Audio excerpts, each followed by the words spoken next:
Hi, and welcome to Food Safety, one of the most important topics in the world today, all over the newspapers, all over TV. So we're going to get you up to speed on food safety and make it very relevant to what you do every day, things that you can teach your people that work for you, and get you so you can pass the tests and all that good stuff. So let's get right with it.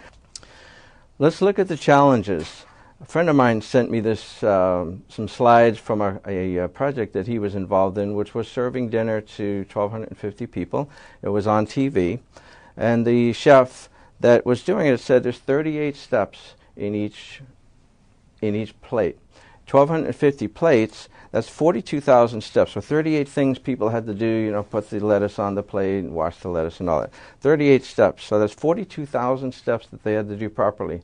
So then he sends me this picture, and I'm thinking he's doing it to impress me with the work they did, and I'm looking from a food safety standpoint. You can see there's some Visqueen in the back to keep the temperature in, try to keep it cool. And I'm looking at that thinking, how long do you think that food was sitting out there in that room, which may or may not be at proper temperature, with food exposed?